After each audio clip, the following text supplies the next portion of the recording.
ఇంటికి ఎందుకు వెళ్ళలేదు? జగన్మోహన్ రెడ్డి గారు చచ్చిపోయారు. ఈ సాయి కృష్ణ చేతిలో చంపబడ్డ నవీన్ రెడ్డి ఇంటికి ఎందుకు వెళ్ళలేదు? అంటే రెడ్డి గారి ఓట్లు తక్కువ ఉన్నాయనా, ఎలాగో మనకే పడతాయనా?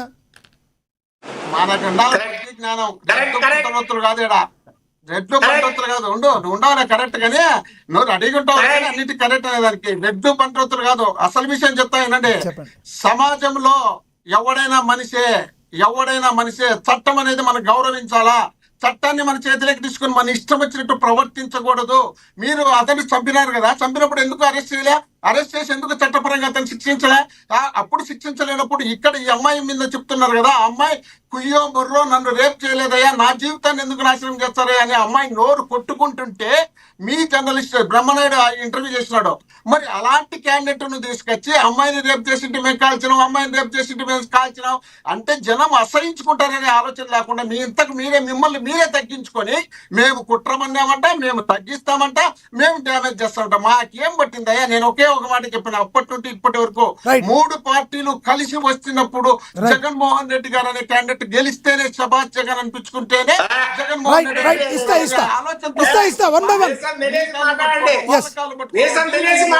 అమెరికాకు పోవడం, ఈవీఎంలు పట్టుకోవడం, పట్టుకోవడం, ఈవీఎంలు అవకాశం వచ్చి ఈవీఎంలు పట్టుకోవడం, ఎవరిని పట్టుకోవాలంటే జనాన్ని మెప్పించి మీ అందరినీ ఓడించినప్పుడే జగన్మోహన్ రెడ్డి అనే దానికి సార్థకం ఉంటుంది తప్ప మీలాగా అందరి కాళ్ళు పట్టుకొని గెలిచి అదే పదవి అనేవాడు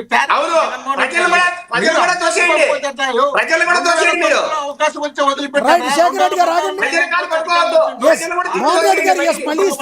ఈ రోజు జగన్మోహన్ రెడ్డి గారు 24లో అధికారంలోకి వచ్చి ఉండు, కానీ మీరంతా చేసినటువంటి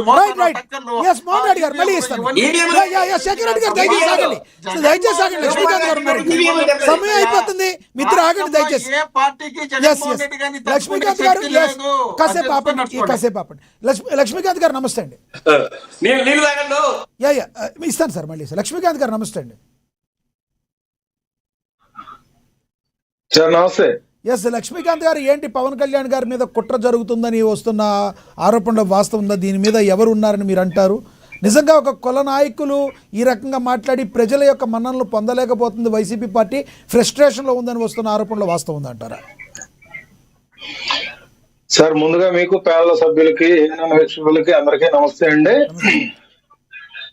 కొంచెం నేను మాట్లాడేటప్పుడు మధ్యలో రావద్దు, పూర్తిగా మాట్లాడేద్దాం. ఎందుకంటే ఇక్కడ ఉన్న పార్టీకి సంబంధించిన నేతలు కానీ, ఇతర పక్ష వాళ్ళు కానీ, లేదంటే సోదరులు విజయశేఖర్ రెడ్డి గారు, లేదంటే మన ఎల్ఎం మోహన్ రెడ్డి గారి మాటలు కూడా మనం మాట్లాడాలి, ఖచ్చితంగా మాట్లాడాలి. ఎందుకంటే ప్రతిసారి ఇప్పుడు రాష్ట్రంలో ప్రస్తుతం జరుగుతుంది ఏంటంటే, రాష్ట్రం ఏమైనా ఉందిలేండి, పక్క రాష్ట్రాల్లో కూడా జరుగుతుంది ఏంటంటే ప్రాంతీయవాదం ఒకటి, కులాలు మతాల మధ్య ఒకటి, వీటి మధ్య పవన్ కళ్యాణ్ అనే ఒక శక్తిని నలగొట్టడానికి చాలా కుట్రలు పొందుతున్నారని అయితే ఎటువంటి సందేహం లేదు. సో ఇక్కడ ఒకటి గుర్తుపెట్టాలి. ఇందాక మోహన్ రెడ్డి గారు ఒక మాట అన్నారు, పంచిలోడ తీసి కొడతా అన్న వైఎస్ రాజశేఖర్ రెడ్డి గురించి మీరెందుకు మాట్లాడతారా? మీరు మాట్లాడే అర్హత లేదని అన్నారు. సార్ పవన్ కళ్యాణ్ గారు పుట్టినరోజు ఎప్పుడండి? సార్ లక్ష్మీనాథ్ గారు సెప్టెంబర్ 2 అనుకుంటాండి. సెప్టెంబర్ 2 కదా. మరి రాజశేఖర రెడ్డి గారు చనిపోయింది ఎప్పుడండి? అదే సెప్టెంబర్ 2 అనుకుంటా కదా. సార్ పవన్ కళ్యాణ్ గారు అభిమానులకు గాని మాకందరికీ కూడా చెప్పిన మాట, మొదటి మాట, ఇప్పటికీ కూడా ఆయన ఆచరిస్తున్న పని, ఇప్పటికీ ఆయన జన్మదిన వేడుకలు చేసుకోరు. మీకు ఆ విషయం తెలుసా సార్? ఏ రోజైనా కానీ వైఎస్ రాజశేఖర రెడ్డి గారు చనిపోయిన తర్వాత పవన్ కళ్యాణ్ గారు ఎక్కడైనా కేక్ కటింగ్ చూసారా?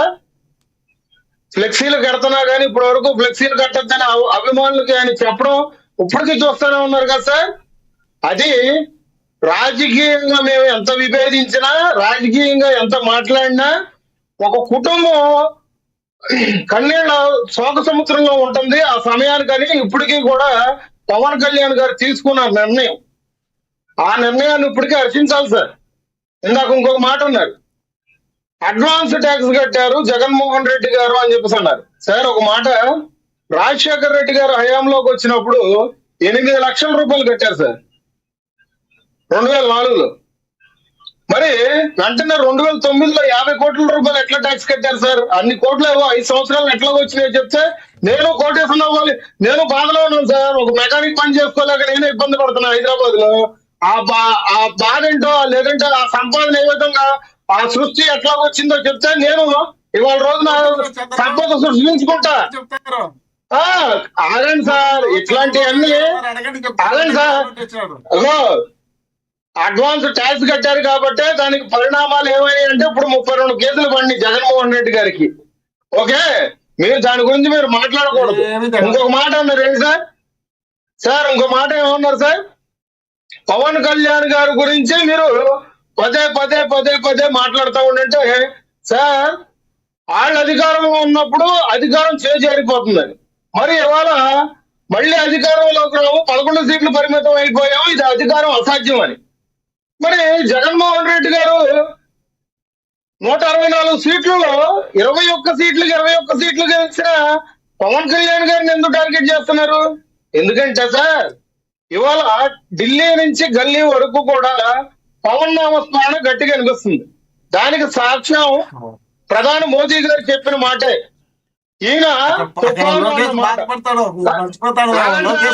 ఆగండి, మధ్యలో రాబాకండి. వీళ్ళు చేసిన రాజకీయ విమర్శలు ఏంటి సార్?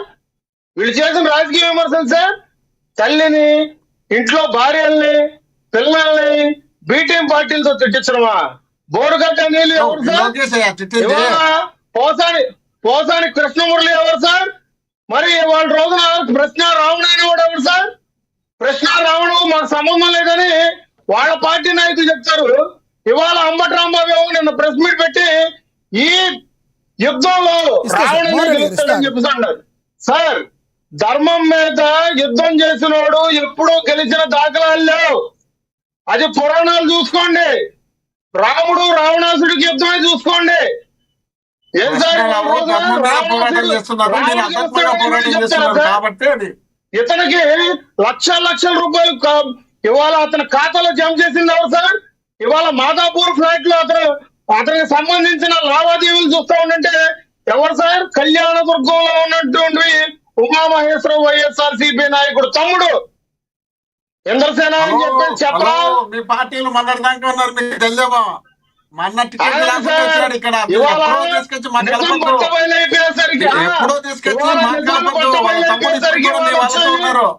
పచ్చిచ్చ మాటలు మాట్లాడటం కరెక్ట్ కాదు. మోహన్ రెడ్డి గారు నన్ను పూర్తి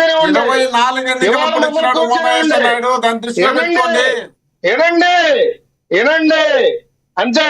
మీరు ఎండమూరికే మీరు మమ్మల్ని ప్రశ్నించే తత్వం ఎప్పుడో కోల్పోయారు. ఆ ప్రశ్నిస్తానని భావ మీ సంస్కారాన్ని ఎప్పుడైతే విడమర్చి మీరు ఎప్పుడైతే బయటపడ్డారో, మీకు 11 సీట్లకు ఎప్పుడైతే పరిమితం చేశారో రాష్ట్ర ప్రజలు, మీరు ప్రశ్నించే హక్కు లేదు.